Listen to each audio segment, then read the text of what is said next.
Hey everyone, welcome to another pickup video here. This one's got to be done kind of quick. I have a sister-in-law staying for an early Christmas, then my brother's coming in. It's been busy.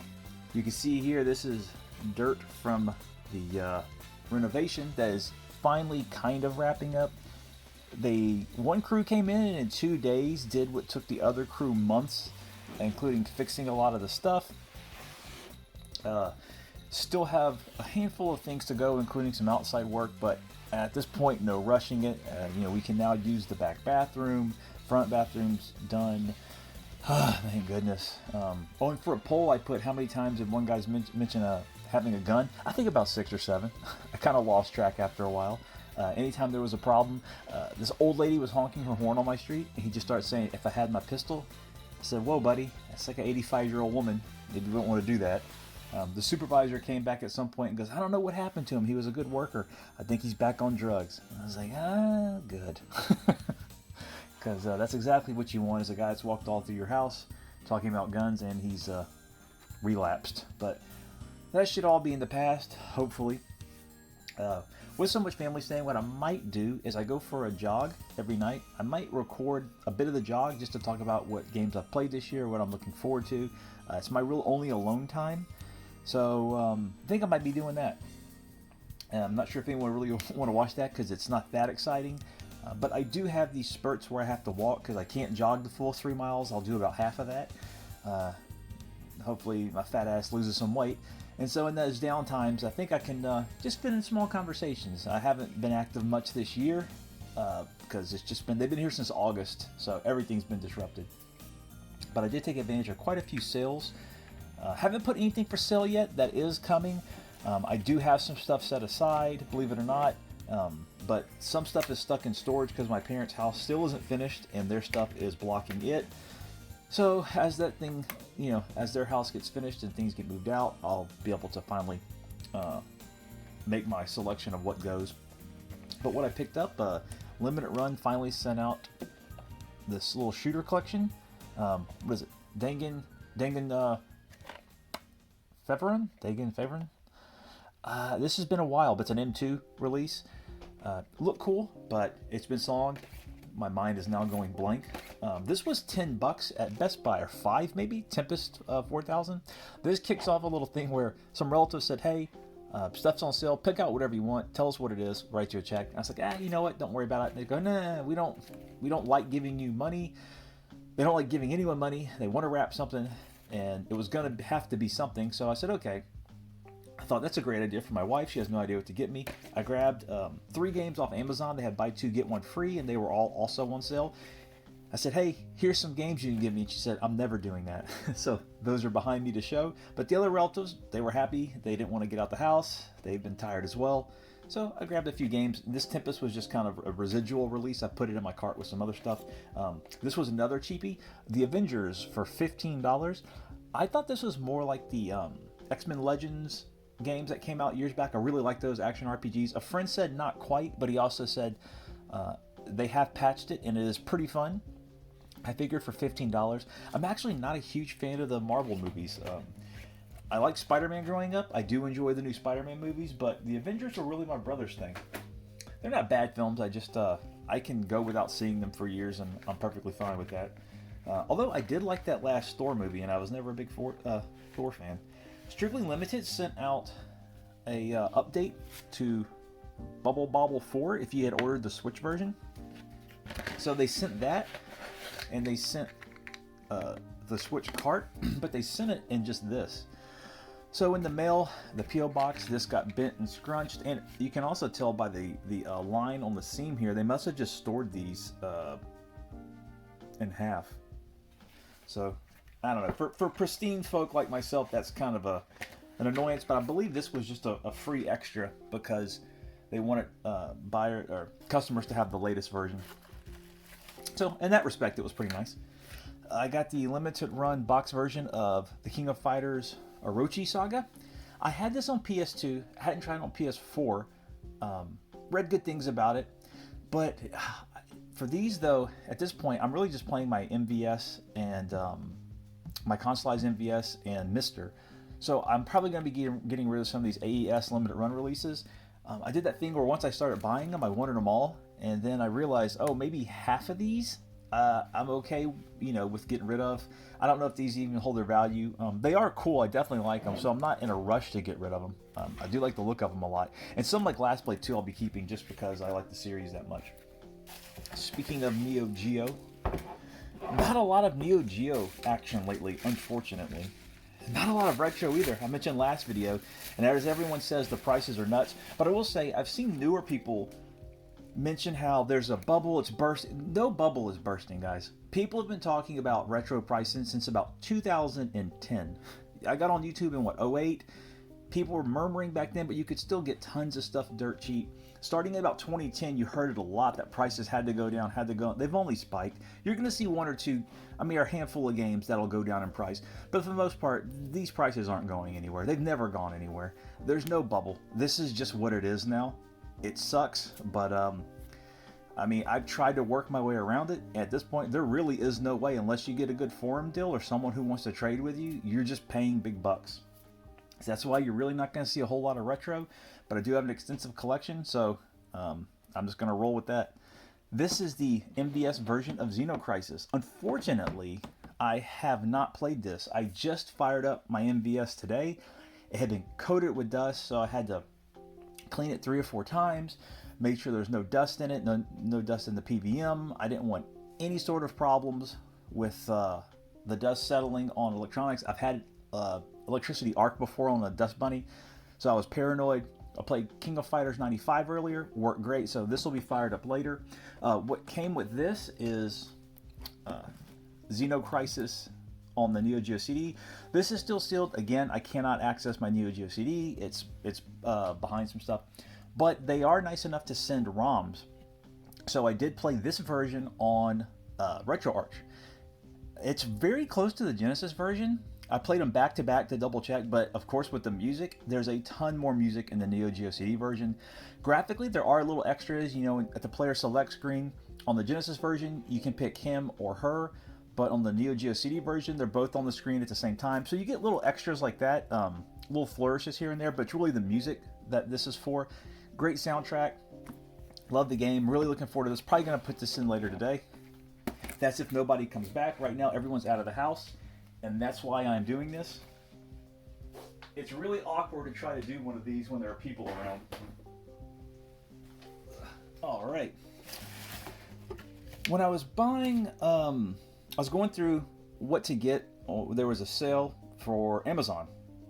So I picked up those 3 games, and just looking around, I found that Legend of Mana, the Asian release with English, went on sale. Then it went on sale even more. Normally these kind of Asian-only releases, physical releases, never go on sale, so I'm not sure if there was a vendor or something. I don't see a sticker for a company on here. But yeah, this went down 5 to 10, then another 5 about a week after I got it. So I thought that was really good. This is about the only, maybe Legend of Setsuna's the last Asian physical RPG on the Switch I don't have yet. But I was looking forward to getting that. This one on sale. It might still be on sale at Best Buy. Dropped to $20. I bought this on PS4. It's just going to be hard to play it on the PS4. So I double dipped because I will be able to play this on the Switch because I have been playing the Switch regularly recently. But yeah, looking forward to that. I finally got in a Kickstarter. You've probably seen this on a billion other YouTube channels because they gave this game away to people who had never even heard of it before they gave it to the backers. Was it Demons of Asterbird? And I've worked on video game magazines. I've worked on video game websites. I was an editor for a published magazine. So I know about press copies and all that. And the big difference here, though, is, and this is why it was annoying, people on Kickstarter largely funded this. So when I see, and I don't mind if someone has a retro channel or whatever, and they like the Genesis, what got me is I was seeing several channels of people who said, I've never heard of this game before, and they reached out to see if I wanted a copy. And not only did they get the copy, they got like the extra deluxe version that cost more money. While people who paid for this and waited years for it, that was starting to really rub me the wrong way. The upside is they used that time to release, not to everyone, but this is one, an updated version on the cart. So that's nice, but man, that was really starting to piss me off. I saw probably 20 videos for this game, and after about the fifth or sixth one, where someone goes, "Never heard of it, but I got it," I'm going, "That's you're sitting on my money, guys." But finally here, Genesis is over there. I'm dusting it. Again, the paranoia has settled in nicely, and so I don't want to just fire it up yet. I've cleaned probably 3 of the consoles. I'm going to get the Genesis next. Try that one out. This was spur of the moment. I had Amazon credit, and anytime I see sealed PS2 games, I get kind of excited. And this one seller had these two. I bought them, and then I realized I don't really like Mega Man that much. Growing up, my brother loved the series. I tried to get into it, never could. But I was just looking at Amazon, and I was like, wow, they have sealed PS2 games still, and they were only like $15 each. Had some credit, and kind of regret it because I doubt I'll ever play them. It was more of the, a semi-retro, if we can call that retro, sealed game, and got the better of me. Then, yeah, they came in, I thought, crap, I don't play Mega Man games. Picked up the definitive edition of Dragon Quest XI. I beat the original version of this, probably put 100 hours into it, absolutely loved it. Never played this version. This was on sale on Amazon. I think it got down to about $15 as well, 15 to 20. Maybe cheaper. Problem is I had to buy so much stuff for my house. I built up a ton of credit. So I did wait till we had sales, or till Amazon had sales, and I scooped in with the credit. So this $15, $20. I do want to try that 2D mode. Looks like a lot of fun. And despite the fact it takes so long, I do want to replay it because it was just such a relaxing experience. $20, Sega had a sale across multiple vendors, and one was for Super Monkey Ball. The Switch version was sold out. I thought that might be pretty cool because it's a handheld and you can tilt it. But I guess you can do the same with the PS5 controller. I haven't played Super Monkey Ball since the original GameCube, and then I actually played a iPod version of it for a while. So looking forward to that. Let's see here. Oh, I also picked up the Xeno Crisis soundtrack. They had a sale a while back. Maybe it was for not this year, but last year's Black Friday, where you got. It was because I got some T-shirts and stuff I've never worn. It was like 25% off of stuff. Another limited run arrival here. Double Dragon Neon. This is took a while to find out. This is where Retro Snow's killer intro song comes from, I believe, is the Double Dragon Neon soundtrack. Very good song. Gets in your head. I was able to get a copy of Super Meat Boy on the Vita. This is a game that it's kind of like what is it, Trials, where it's good, but it's frustrating. But some people really, really like that approach.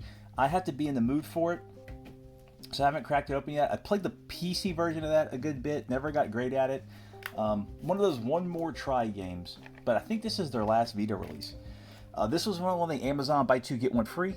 I picked this up. I love Alan Wake. I've beaten it. I beat all the DLC. And then they released the backwards compatible Series X version. I don't know how big of a difference there is between the two. I guess I'll just go ahead with this one. But they just announced part 2, and I am pumped. That is such that's like my exact tone and setting I love in a game. Is that dark, like northwest tall pine look. That was one of the big appeals with Days Gone, as I love the environments of it. We have a bunch of Switch stuff here. Let's see here. Oh, this was $24, 2024. Turnip Boy Commits Tax Evasion. Just looked like a lot of fun, and people seem to really enjoy it. This went on sale, I found out through Cheap Ass Gamer. What is it? Neo, The World Ends With You, the re-release. I thought this looked really cool. Panzer Paladin. It's a platformer. That's from Limited Run. Let's see, what do we got? Of course, I picked up Metroid Dread. Darius HD. This was, I bought the PS4 version of this, I believe, but this was on sale. Hades, also on sale. It was $20. This was one of the ones I picked up because I thought my wife would want to give it to me, and I got rejected, so that was the 2 of the 3. Best Buy had Trails of Cold Steel 4 for $25, I believe. It was a pretty good price. NIS recently restocked it for their holiday sale, and it was still $5 to $10 more than Best Buy had it. I'm picking up those because I'm hoping they have 1 and 2 physically when they bring them out for Switch. Now, I don't know if they're ever going to do that, but my heart tells me they will, and I want to be ready. I'll save that. Oh, I also picked up Trails of Cold Steel. It was also on sale. I believe Best Buy had both of them. This is an older release I got ages back. Saga Frontier, picked this up from Video Games Canada. That's one of the Asian English physical Switch releases. What the golf looked like a fun retro style action golf game from was it 8-bit or I Am 8-bit put it out. Yeah, I wouldn't say 8-bit retro style. It's got like cell shaded graphics. They're kind of simplistic. It looks like that Goose game. I forgot the name of that, where you play a dickhead goose and you run around fucking shit up. And I also picked up Shin Megami Tensei. Now, did I show the other one, Tales of Arise? Because I actually beat Tales of Arise, and now I'm about 30 to 40 hours into Shin Megami Tensei 5.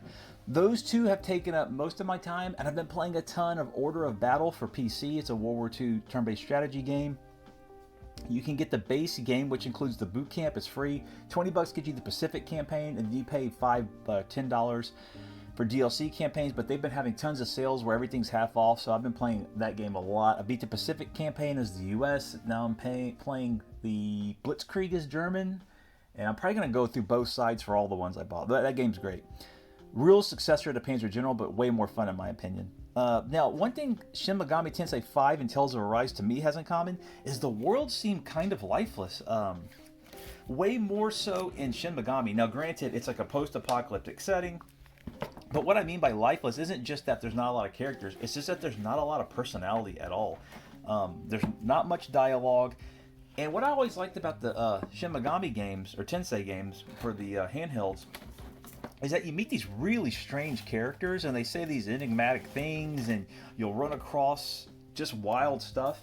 Not really in this one. You're just in this kind of desert environment repeatedly. You unlock a new area. It's just more of a desert environment. The storyline has had a few interesting beats, but it never really has picked up. And yeah, I don't know. I enjoy it, but it doesn't seem as mysterious as 4, because I really liked how 4 opened up from this medieval world to a like modern day post-apocalyptic one. Yeah, in Tales of Arise, the characters are not bad, but the overall story fell really flat. They could have done all sorts of stuff with slavery. Instead, they just like scratched the surface, and while the characters are real dramatic, they just repeat themselves, and then the story repeats itself entirely way too much in the last act. It's just grueling having to sit through a character re-explain something they literally just told you 2 seconds earlier, and it's just an exposition bombardment. But I did enjoy it. I just wish those two were better story-wise, especially Shin Megami Tensei 5. Man, that's you have to play a lot just to get a small revelation, and even then you saw it coming. But I love the art style. I think they did a great job bringing those 2D characters or demons into 3D. They have like this haze effect. It looks perfect. But that's what I'm doing now. I'll beat probably 20 games this year. I have some stuff coming up.